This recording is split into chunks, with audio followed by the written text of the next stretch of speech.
इमरान खान ने इक़्तिदार संभाला तो ये विर्द करते रहे कि मुल्क माशी तौर पर इनकी तवक्को से ज्यादा तबाह है।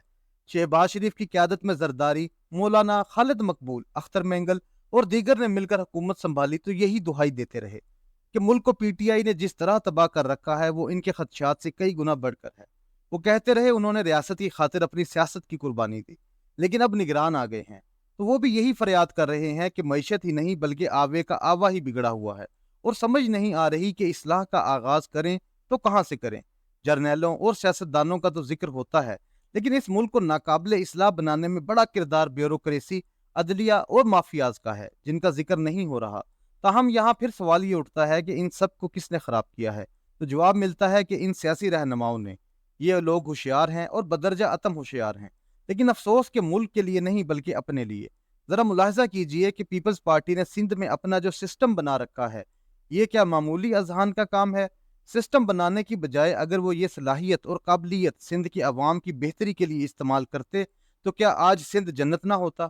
जो बड़े सीधे साधे और पाक बने फिरते हैं वो इमरान खान कितने चालाक निकले, कितनी लाबियों से मिले हुए थे, किस एतमाद के साथ झूठ बोलते रहे, किस तरह झूठे बयानिए घड़ते रहे और लोगों के अजहान बिठाते रहे, किस तरह अपने एक एक मोहसिन को लताड़ा और किस तरह एक एक माफिया को नवाजा। मगरबी ताकतों की इस तरह खिदमत की कि अपनी आवाम की नज़रों में अपने आप को उनका मुखालिफ बना के रखा। मुस्लिम लीग नून की क़यादत को देख लीजिए, 1.5 साल हुकूमत की, अपने केसेस ख़त्म कराए, हुकूमत से रुखसत होते हुए भी ब्यूरोक्रेसी को काबू में रखने के लिए निगरान सेटअप और ब्यूरोक्रेसी में अपने बंदे छोड़े कि वो बाद में इनके मुफादात का तहफ़्फ़ुज़ करते रहें। मोहतरम मौलाना साहब को देख लीजिए, मरकज़ में अपने लिए इस्तेहकाक से ज़्यादा लिया। खैबर पख्तूनख्वा पर निगरान के नाम पर 1.25 साल हुकूमत की और हकीकत यह है कि 1.25 साल में 5 साल का काम निकाल डाला। बाहर बड़े इनकलाबी और जमहूरियत पसंद बने फिरते हैं, लेकिन अंदर से गुज़िश्ता 4 साल मुस्लिम लीग, पीपीपी, जेयूआई और पीटीआई के दरमियान इस्टेब्लिशमेंट का चहीता बनने का मुकाबला जारी रहा।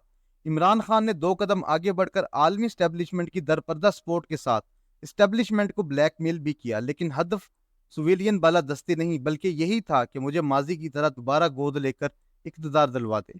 पीपल्स पार्टी, मुस्लिम लीग नून और जेयूआई के दरमियान भी ये मैच जोरों पर रहा कि कौन ज्यादा से ज्यादा एस्टेब्लिशमेंट की खुशनुदी हासिल करता है।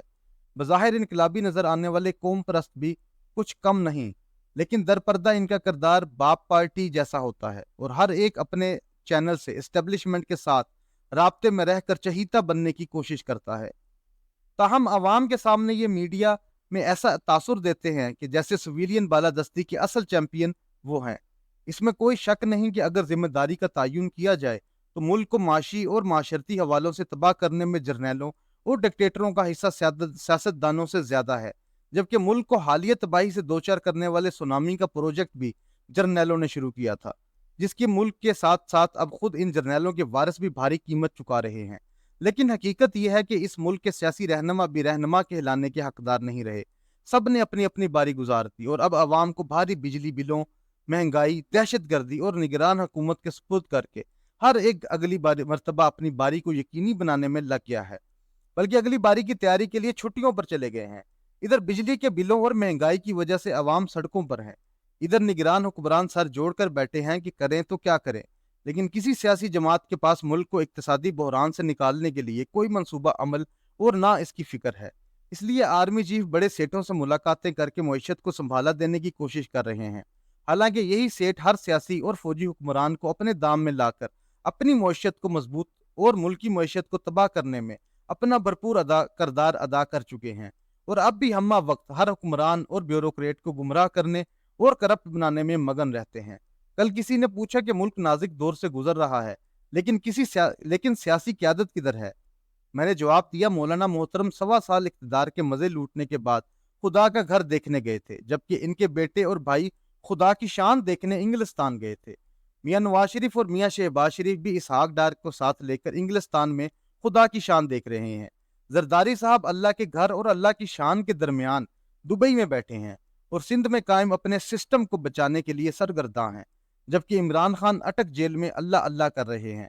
कौम परस्त जमातें बड़ी जमातों के जरिए मुस्तकबिल के सियासी नक्शे में अपने आप को किसी कोने में फिट करने के लिए दर पर्दा राब्ते कर रही हैं।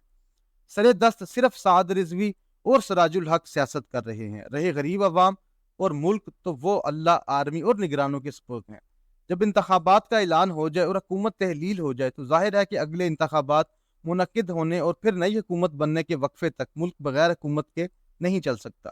اس لیے اس دوران فیصلوں کے لیے حکومت درکار ہوتی ہے۔ دنیا کے دیگر ملکوں نے اس کا یہ حل نکالا ہے کہ انتخابات سے کچھ عرصہ قبل اور نئی حکومت کے آنے تک موجودہ حکومت ہی کیئر ٹیکر موڈ میں چلی جاتی ہے۔ اس دوران وہ کوئی بڑی قانون سازی نہیں کر سکتی اور نہ ہی اہم فیصلے کر سکتی ہے، اس لیے جو فیصلے کرنا ہوتے ہیں وہ نئی منتخب حکومت آ کر ختم کر سکتی ہے۔ ان ملکوں کے قانون میں اس نگران موڈ کی وضاحت اور حکومت پر لگنے والی قدغنوں کی تفصیل درج ہوتی ہے۔ ایسے ملکوں میں کینیڈا، نیدرلینڈز اور نیوزی لینڈ وغیرہ شامل ہیں۔ اس کے برعکس دنیا کے اکثر ممالک ایسے ہیں جن میں حکومتیں اگلی حکومت بن جانے تک مکمل اختیارات کے ساتھ کام کرتی رہتی ہیں۔ جہاں تک بات ہے انتخابات کی تو وہ نہ منتخبت حکومت کا کام ہے نہ نگران کا۔ یہ الیکشن کمیشن کا کام ہے جو خود مختار ادارہ ہوتا ہے اور اپنے قانون کے تحت خود فیصلے کرنے کا مجاز ہوتا ہے، اور شفاف انتخابات کو یقینی بنانے کے لیے اس کے پاس مکمل اختیارات ہوتے ہیں کہ وہ حکومت کو کسی قسم کی مداخلت سے باز رکھے۔ اس وقت پاکستان وہ واحد ملک ہے جہاں آئین کی روح سے نگران حکومت قائم کی جاتی ہے جو انتخابات سے پہلے اور اگلی حکومت کی قیام تک چلتی رہتی ہے۔ لیکن دلچسپ بات یہ ہے اس نگران حکومت کی غیر جانبداری اور طرز عمل کے بارے میں کوئی واضح قوانین موجود نہیں ہیں۔